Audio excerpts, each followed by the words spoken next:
surveillance cameras shut off at 8:15 a.m.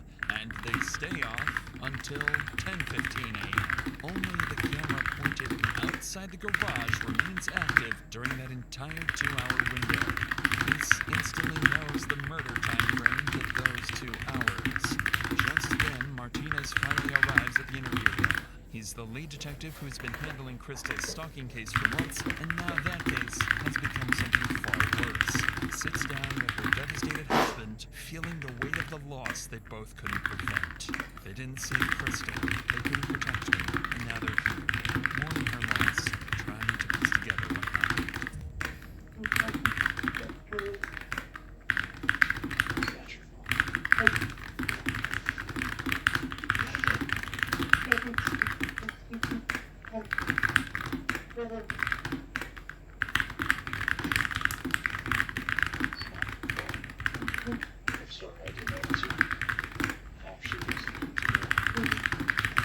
As Daniel breaks down, something catches Martinez's attention. Daniel is crying. There are no tears. The detective finds it strange and more than a little concerning.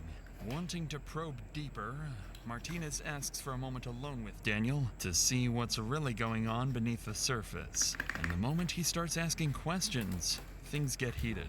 Fast. I know you said that you don't think that there was somebody else.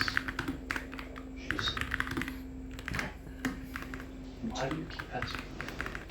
I'm just trying to put everything together to kind of get a bigger picture, because you said she's been acting kind of weird lately, and we have very secretive withholding of information for you, so I'm just trying to understand, I guess, so we can backtrack what she's been doing this past month. Martinez's question here is telling of what he's thinking. He's not ruling out Daniel as a possible suspect. After all, the couple were going through a separation period, and this is meant to probe whether jealousy or something else could have played a role in Crystal's death. Sensing the tension in Daniel's response, the detective decides not to press any further. But as they step out for a quick break, Daniel says something that makes it obvious he struck a nerve. I've seen enough movies. It's always the husband. I get it. After detectives collect the initial information from Daniel, his children finally arrive at the police department. They still don't know what happened to their mother, only that something is very, very wrong. Daniel is notified of their arrival and given a choice. Should he be the one to tell them, or leave it to officers and Crystal's family? Instead of letting someone else deliver the news, Daniel insists on telling them himself. A decision that appears compassionate on the surface, but underneath, it's a way for him to control the narrative and shape how his children see him, even in a moment of tragedy. Following this, investigators sit down with Crystal's family to begin their interviews, and this is where things start to take a concerning turn. Up until now, the case seems straightforward. Crystal has a stalker, her ex-boyfriend Anthony. That stalker killed her. You find Anthony, and you find Crystal's killer. But once detectives start speaking to Crystal's parents, brother, and sister-in-law, things become far more complicated. What they learn next will force them to reconsider everything they think they know about Crystal, her marriage, and even her stalker. So you were saying, I guess, it's the ex-husband who's been kind of... It's not my husband, it's an ex-boyfriend. For when she was 18 years old. Okay, gotcha. Can you think of any, I guess, recent, has he reached out to you? Have you seen any... No, he's never contacted me. I know yesterday's film that he had messaged her again 2 days ago or so. Let her know that he was going to come back and about her husband now. And that really, like, she was the opposite that it was killing her husband, I guess. Do you think there's anything, doesn't feel right, doesn't seem right, something that, I don't know, you just feel like might be important to our investigation? I don't know, I know that Crystal was very concerned and worried about this guy, and I just always felt like it was, there was just something weird about it, that I can't put my finger on it. I just feel like she had said that it was this Anthony guy, that it seemed very different than past behavior. him, like that he was never sexual in the past, and that these were like very like hypersexual things.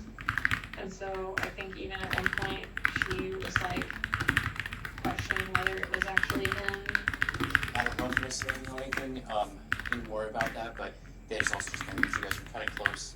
Did you see if you some sort of insight on that at all? Insight on that, or just was there issues going on? Were they having problems? Was there, kind of anything was kind of...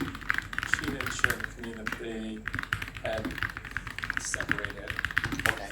Or were still living together a year ago. And I had asked her if she, over text, if she had, if she believed that it was Anthony. But she didn't believe at the time that I was asking her it was him, but she was fully convinced that it was him. Okay. My mom has always been like suspicious, and I just like don't know where that comes from. Okay. Can you elaborate on that? Like suspicious how or My mom? yeah. Because she, like the difficulty finding Anthony, like why it was so hard to find Anthony, why can't he be there, it's her IP and stuff. So my mom had that frustration, and so I think her mind starts to wander towards like conspiracy type things, right? Of like, oh, maybe it's the husband, or maybe it's Dan, and I don't know, I don't see it there just because, I don't know, it just seems like human doing something like that to me.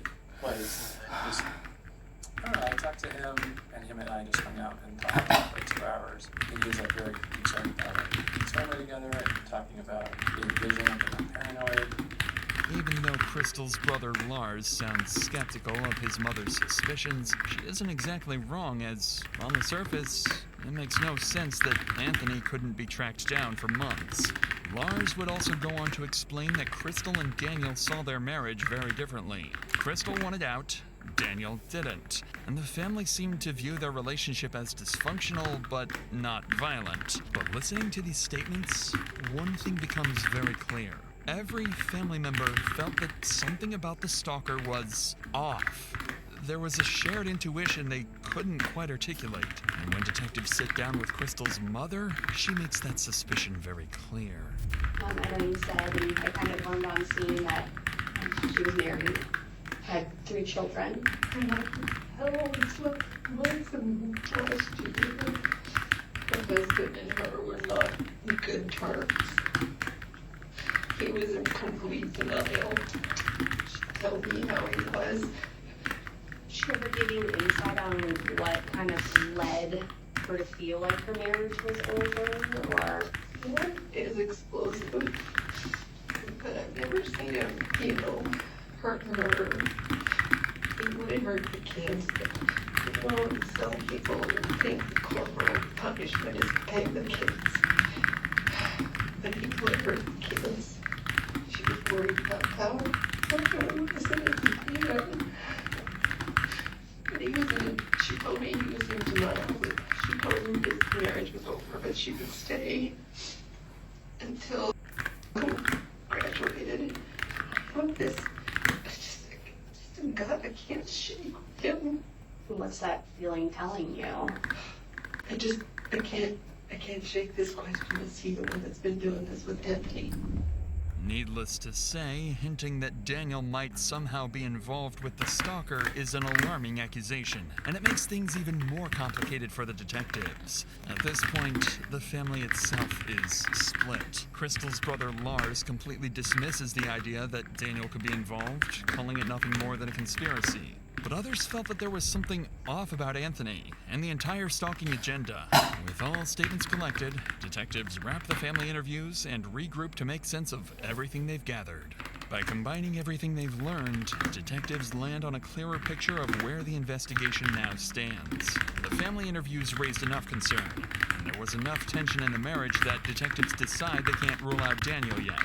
He officially becomes a potential suspect. But even with Daniel now on the radar, Anthony remains as the obvious prime suspect in Crystal's homicide. His threats and weeks-long stalking campaign still place him at the center of the investigation. With that in mind, detectives know their next move. It's time to find Anthony. At At around 3 p.m. that afternoon, police finally get their first real break in months. After digging through everything they have on Anthony Holland, investigators land on a possible address in Utah. Because they can't reach him themselves, Broomfield detectives coordinate with Utah County Sheriff's Office, sharing his name, photo, and the address where he's believed to be staying.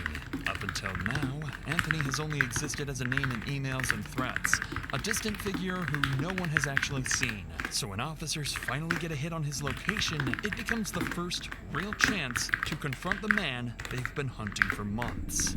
I'm going to ask you a couple of names to see if you recognize any names. Okay. Have you ever heard of the name Crystal Krug? She may have been Grimsrod when you knew her. Yeah. And do you know a Daniel Krug? No. No? How do you know Crystal? She was an ex-girlfriend. She's an ex-girlfriend. How long's ex? Like how long ago? 1999. Oh, so like a long while. She was my very first girlfriend ever. Oh, okay. Yeah. When's the last time you talked to Crystal? Has it been a minute? It's been a minute. Like since you moved from Durango? Yeah. Yeah. So that would have been what, back in 2014? Yeah. Have you had any contact with anybody in that area since? Anybody, or have they contacted you at any time? No. I'm going to give you a phone number, and it's to a sergeant with the Broomfield Police Department. Okay. He would like you to reach out and talk to him. All right. They have an incident. I don't know the full details of their incident out there, and so I'll let him talk to you about that aspect. He had asked us to come out here to your house and talk with you.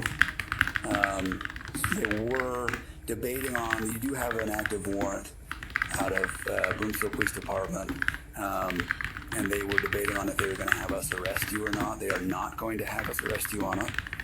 I'm going to advise you of the fact that you do have a warrant out of Colorado, and you can talk to this sergeant about the details of it, if that makes sense. As officers speak with Anthony, he appears intoxicated and confused. After being briefed on the situation, he gives his timeline, insisting he never left Utah and spent the morning with family nowhere near Colorado. Once they collect Anthony's statement, Utah officers leave to begin verifying every part of his story. In the meantime, detectives back in Colorado regroup to reassess the investigation. With Anthony still denying involvement, Detective Martinez turns back to the one angle he hasn't fully explored yet: Crystal's husband, Daniel. Since he never ruled out jealousy or affairs as a possible motive, he decides to dig deeper into Daniel's past. And that's when he stumbles onto something interesting and very unsettling. While searching old reports, Martinez finds a closed but unresolved stalking complaint from years earlier. The victim who filed it is a woman named Carrie. And as it turns out, she was Daniel's ex-girlfriend. The more Martinez reviews, the more disturbing the pattern becomes. The report claims she was stalked for weeks by an obsessed man who impersonated multiple people, manipulating her through fake identities. Detectives quickly locate Carrie and bring her in for an interview. When they sit down with her, they uncover a story so disturbingly similar to Crystal's, it opens up an entirely new theory. I think it was, like I said, a couple months I broke up with him a couple months into my freshman year. He, he was pretty emotional, I would say, sort of desperation would be a word I would use to describe after the breakup of, please don't do this, kind of, crying, that sort of thing, that I can recall. And then I started to get messages from his roommate, and that person's name is Tom, on AOL Instant Messenger. And I know Tom is real because they were roommates. If I called him, Tom would sometimes pick up the phone. They had a joint room and a joint phone. Tom, his role, I would say, was sort of to gain sympathy from me for Dan and continue to encourage me to communicate with Dan. There was perhaps some indication that he was, or was, because of the breakup, just really not doing well. So this, made me keep communication up with Dan. And Tom ended up being Dan, right? So all these people I'm going to tell you about end up being Dan Krug, not Tom. yeah, even though Tom is a real person, he was not sending me these messages. Suffice it to say, what Carrie tells detectives sounds all too familiar. Everything she describes echoes the same pattern detectives have been seeing with Crystal, but the parallels don't stop there. Things I remember is a group of my friends from our dorm had met, I don't even know how, some cadets from the Air Force Academy. Sure. And so we all went to, I think we went to a movie, something super innocuous, and there was like a group of us. I must have told Dan about that, and I think it was 2 or 3 days later, I got a message from someone named Nick Clark. And Nick basically said, I'm a cadet at the Air Force Academy. I know you went out with these people, and I want you to know that he came back, or these people came back and said that you slept with him. So now there's this rumor going around the whole academy that you're an easy target kind of thing. And Nick, I think, served the purpose of sabotaging anyone I was meeting if they were associated with the Air Force Academy. Of course, the person that I met and went to the movies with was damn with you, you know? So, shortly, I don't know, a while after that, I started actually more seriously dating Air Force cadet Mark Hansen. Then, of course, Nick Clark made a reappearance, and I was getting pretty consistent messages from him. And so he said, you know, we need to find out who's doing this. And he got me a meeting with the Office of Special Investigations at the Air Force Academy. I sat with them, and they kind of laid the emails out on the table, and they said, we've had like a forensic psychologist, sort of professional, look at all these emails, and it's Dan, is what they said. Carrie would go on to explain that despite their suspicions, there was never enough evidence tying Daniel back to the messages she received then. Everything had been sent from a public library, and because of that, her accusations remained just that, suspicions. But even without proof, the similarities between the two women's experiences are impossible to ignore. And for the first time, detectives begin considering a fourth possibility they never imagined. What if Daniel has been playing everyone? What if he's been impersonating Anthony? What if he's always been the architect behind the entire stalking campaign? Detective Martinez receives the intel from Carrie's interview. And with that, Daniel officially becomes an equal prime suspect alongside Anthony. At this point, the only thing that can give them a definitive answer is the digital evidence. So while they wait for that, Martinez receives something he can work with immediately. The full set of surveillance footage collected from the neighborhood and Daniel's workplace. Investigators sit down and begin reconstructing the full picture of what happened before Crystal was killed.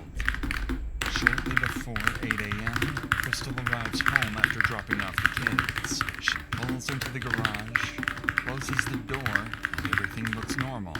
Minutes later, at 8:15 a.m., the entire security system goes offline. Every camera except the outside garage camera is taken down for the next 2 hours. At 8:25 a.m., that lone camera records something deeply concerning.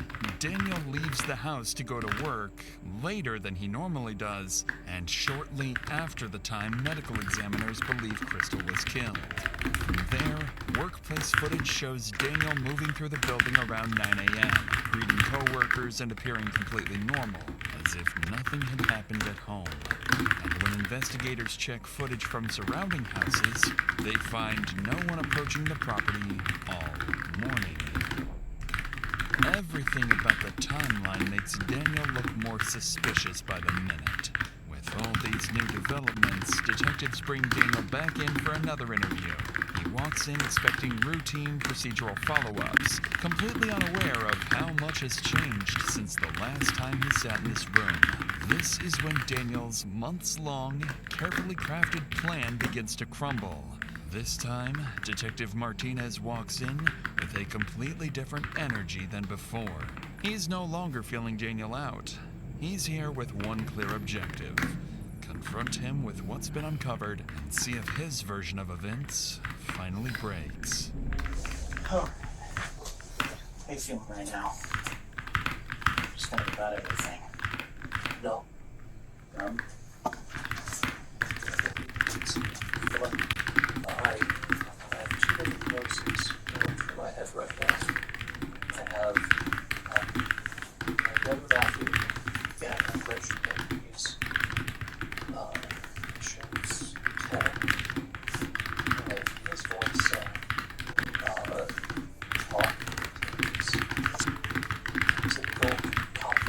married prosecutor. So I have Lynn's voice in my head going, get a fucking lawyer.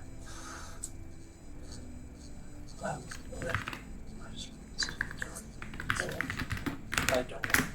just don't want to. Right away, Daniel doesn't open the interview casually. He opens it with a calculated trick. By hinting at getting a lawyer, he's warning detectives, push too hard, and this interview is over. It's clever, but Martinez has a counterplan. Instead of confronting him, he'll pivot the conversation to his relationship with Crystal, making it feel like safer ground to get Daniel comfortable and talking. But if Daniel had any motive to take Crystal out of the picture, this is where it would surface. Well, I'm sure, especially you guys are trying to work together and safe, keep your family safe, keep your... As dysfunctional as it is, you still both have the common goal of keeping it safe, right? I had her as a partner to protect the family. And I didn't feel like a partner who valued me. And I told her at that point, I told her I didn't want to die for someone who didn't care about me anymore. That's really hard. I was hurt when I said that. And I wanted to do the same. She cared about me. She didn't. Although Daniel is being honest about what was going on in their marriage, to detectives, moments like this only add to their suspicions. Resentment, rejection, a failing marriage. These are all things that, in the wrong circumstances, can turn into a motive. And this is exactly where the interview takes a sharp turn. What Daniel doesn't know yet is that since his last interview, detectives received something they kept secret for this exact moment. One of the tech companies finally responded to their urgent warrants and provided some of the digital data they needed. And as it turns out, the emails the stalker had been sending, the messages that terrorized Crystal for weeks, were coming from somewhere much closer to home. One of the things that we really started looking into today in effort to find Anthony is the Gmail. So some of that information that we've been able to receive today is a little bit concerning, I guess. The Gmail account, the Zipman account that you guys initially received with the photo of you in it, and the phone number, those originated through their IP addresses at your office. Doesn't make any sense. Well, he took the photo of me at my office. But both of those accounts originated from IP addresses that list back to your office. There are Wi-Fi access throughout the facility for employees, and there's public Wi-Fi access throughout the entire facility. Right now, you're working with the director to get all of the IP information to see what best route for that specific address during that time. Because I guess the biggest concern is just the timing of everything, that it just doesn't quite make sense to have somebody create an account, take a photo, and then immediately send it off, and then the account is no longer being used.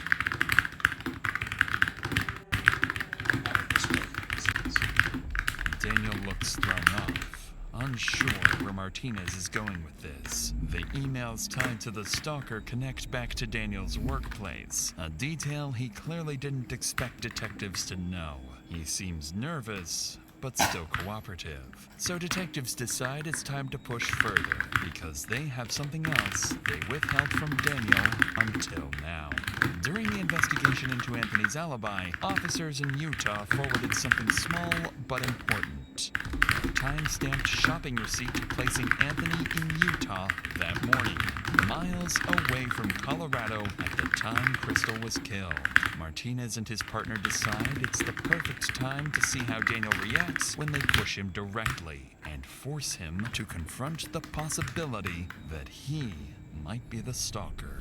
Also, let's add on top of that the fact that there's, as far as we know right now, there's no physical way that Kidman could have been involved in this based on where he's at right now. So, you know, the mystery continues, and Things are certainly pointing in one direction.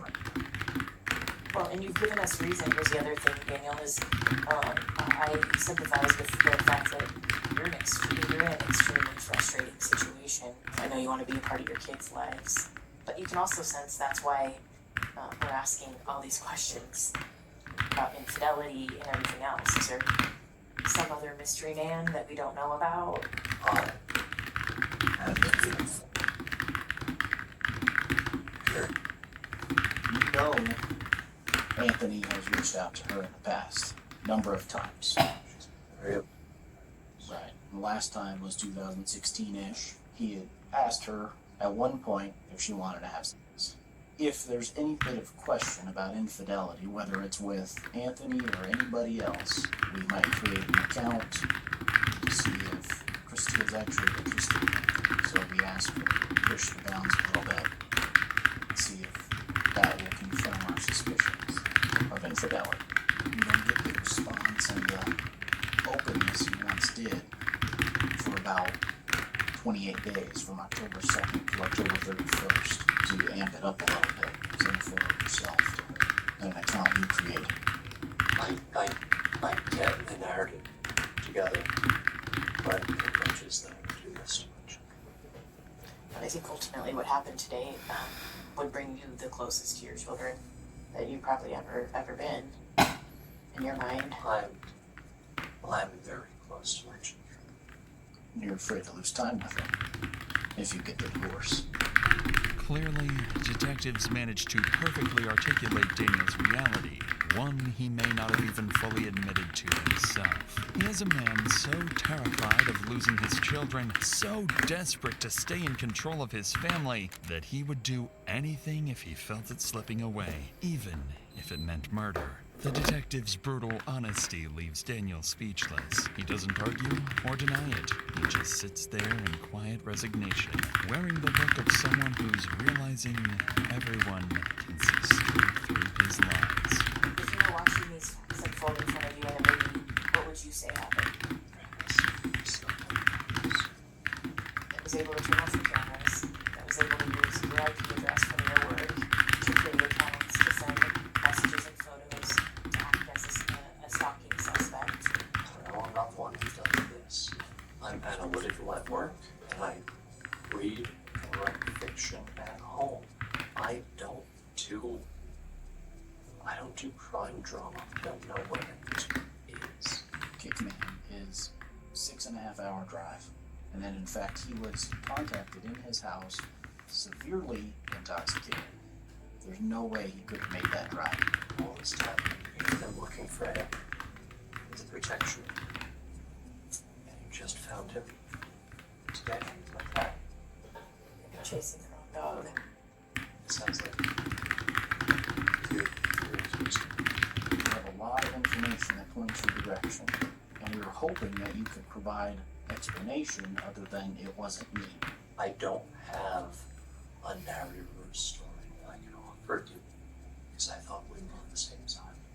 What would you think, or what would you say if we told you that other people you talked to that were close to your wife expressed that she had maybe told them that she suspected you of She said that, but it was that she wanted to go into. I told her no. But I think there's more to the story. Like, I don't know, it just doesn't, it's not adding up. I'd like to know what happened this morning. I'd like to know what caused you to get so upset to hurt your wife, because I believe that's what happened. Well, I want to know what happened. You've never been there to know. There's only one person in this room that can tell us. I think you got confirmation and found out that she had a boyfriend this week, or something happened that pissed you off, and you did something that you regret now because you can't go back. I've answered all your questions that I have. You have your theory. Just find the right one. You're done. As calm as he's been this entire interview, Daniel finally decides he's had enough and drops the act. His story has crumbled. Detectives see straight through his lies, and he knows it. With nothing left to cling to, Daniel quietly asks for an attorney, and the interview comes to an end. Even though he continues insisting he's innocent, there's one detail Daniel admits on his own. One no one even knew about until now. Crystal herself confronted him about being the stalker. Hearing that from Daniel's own mouth hits Martinez hard, because to him, that sounds like the kind of confrontation that could have pushed everything over the edge. But without hard proof, detectives can't yet say Daniel is truly responsible. So with the interview over, Daniel is processed for physical evidence and escorted out of the police station. But before he leaves, he turns back and tells detectives one final thing. I want you to continue doing this.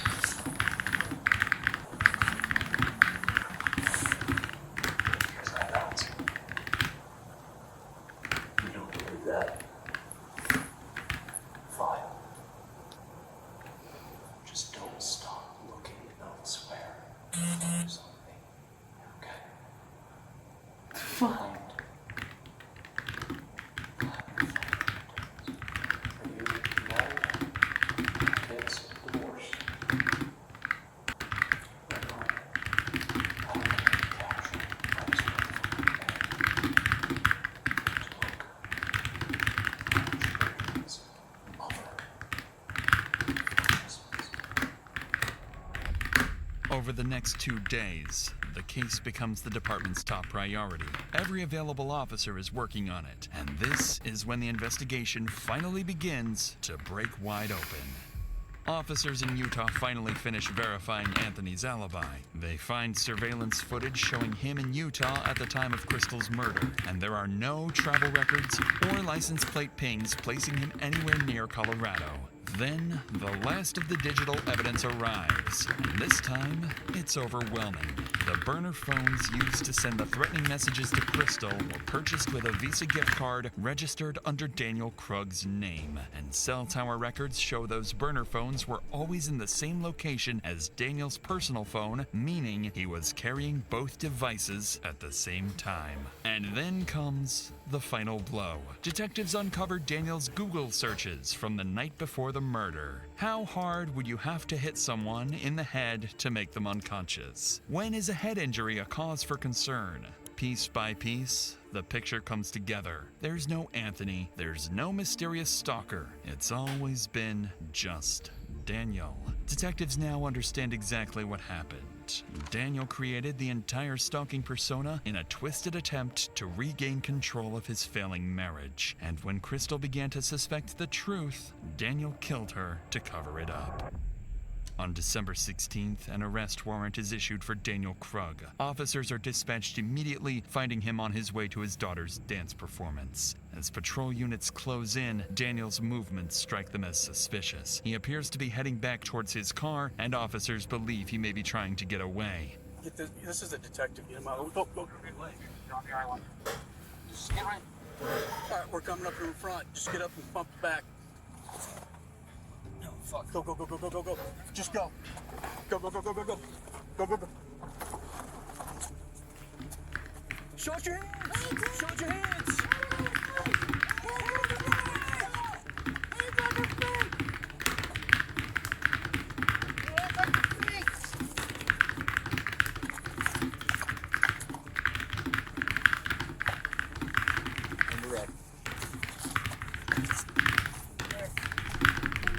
Daniel Krug is taken into custody without incident. In the weeks that follow, police finish their work. The digital forensic evidence, the surveillance timeline, the phone data, all of it leads back to the same person. Investigators become certain that Daniel Krug acted alone. He created a fake stalker, framed an ex-boyfriend, manipulated his wife, his children, and law enforcement. I killed somebody a long time ago.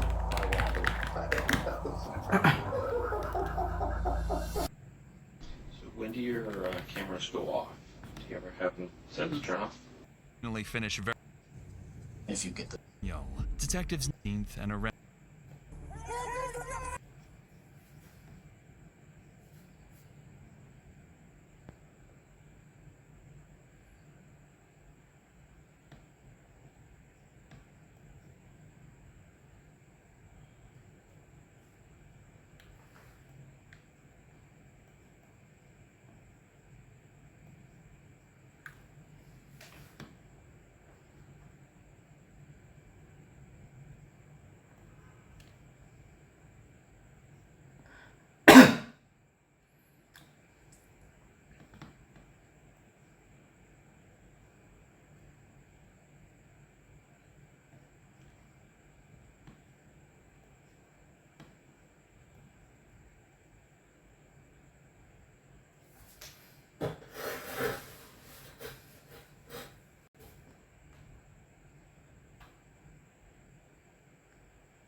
Last night, there were several cars in the Boulder and down Highway 93 hit by rocks. Yeah. One of the people was killed. It was pretty scary. The reason that if that had hit me in the head, I probably would have died. Eleanor was one of the 7 victims whose vehicles were struck by rocks thrown by teenagers who were bored and looking to do something they thought was fun and cool. Luckily, the rock that hit her car missed Eleanor's head by inches, but that wasn't the case for 20-year-old Alexa, who was returning from a friend's house after spending a happy day. She was driving on an empty road when a pickup truck came speeding toward her vehicle at nearly 80 miles per hour. Within seconds, a large rock was hurled at the driver's side of her car, striking her head before smashing through the rear windshield of her Chevrolet Spark. Her car swerved off the road into a field and came to a stop after hitting a fence. Her girlfriend, who had been on a call with her the entire time, panicked when the line suddenly went silent, tracked Alexa's car using the Find My iPhone app, and immediately called both Alexa's mother and emergency services. What they saw when they arrived on scene caused a lifelong pain they would never forget. She runs to her daughter's car, and responders stop her. They don't let her go see her daughter, whose face is not only unrecognizable, but whose face is not there, whose head is an empty cavity because her brain is in the back seat. Okay. And Jenna, who are you? Okay. I'm on the phone. The phone cut off. I thought her phone was dead. And like her phone kept ringing. Do you mind if I see what time that phone call was? The victim's vehicle right here appears to be driving north. Yeah. Which means that if an object is going to have to be southbound, something, or unless it was launched backwards, it doesn't sound right. Yeah. Because ours is from. Your cars were going north. Yeah. No, our victim vehicles were going southbound. Our suspect vehicle was going northbound. While officers searched for every possible clue that could lead them to the suspects, Jenna went on to explain what she did after arriving on the scene. None of the family members were allowed near the car because the visuals inside were tragic, with blood splattered across the seats and the roof of the vehicle. Police found Alexa's lifeless body slumped over, her face covered by her hair, with bits of brain tissue on the shattered rear windshield. What was even more disturbing was that police had received multiple calls from other victims reporting the same thing happening to them, some of whom were seriously injured as well. The worst part of all was that this wasn't even the full extent of the diabolical acts the teenagers had committed, which officers were soon going to uncover. At 10:31, we get a call from an RP that stated somebody in an unknown make model white truck threw a rock from the sunroof into his windshield. Turned it into identical to that one. Went through, he got a ton of glass in his eyes and his face, and we couldn't get a better vehicle description as of yet. I'm going to go back and talk with him again. And then it's less than 2 miles from here. So you mentioned that it was juveniles. They didn't give me an age range. They couldn't tell. They said that the truck had high beams on, really bright lights. They couldn't tell specifically what the age was, but at least occupied by 2. And it was a tall truck because the individual had stood up and out of the sunroof, and he was clearly so covered in. We can't right now. I'm very sorry. Yeah, and I understand that, and I do appreciate your request. Just we're trying to preserve the scene so that we can get the best representation for it. So I'm sorry, we cannot do that. Okay. To let you know that it's more than just a car accident. So. Someone else involved? I can't really share that right now, but I can let you know that it doesn't seem like she just went off the road. What we're looking at this as a homicide investigation. Because of what happened, and we think somebody else intentionally caused the accident. Oh my God! That's the only information I can give right now. So that's why we want this to be very slow. We believe this is more than a car accident. Okay, does that make sense? The investigation kicked off immediately, with officers going door to door to speak with every victim whose car had been struck by rocks. Each victim's statement brought officers closer to the suspects as the description of the areas where the violence was committed became clearer. However, there was one person who knew exactly what had happened that night and had exited the vehicle before the suspects threw the rock that killed Alexa. Officers would soon receive a call tipping off his location. Last night, there were several cars in the Boulder and down Highway 92 hit by rocks. Yeah. One of the people was killed. So Yeah. it's kind of a big deal. You might want to see the indent. Yeah. So is the rock still in there? The rock is indeed still in there, to my Okay. knowledge. I came home last night and my parents went and picked up the car. Where did the rock actually, did it come in the It front? came in the front, and something else must have hit the back, is our theory. Or blew out your back window too. The rock is still in the car. The Right, rock, but I mean, yeah. your back window was broken out by this whole incident. I'm not sure if it was the same rock or a separate rock.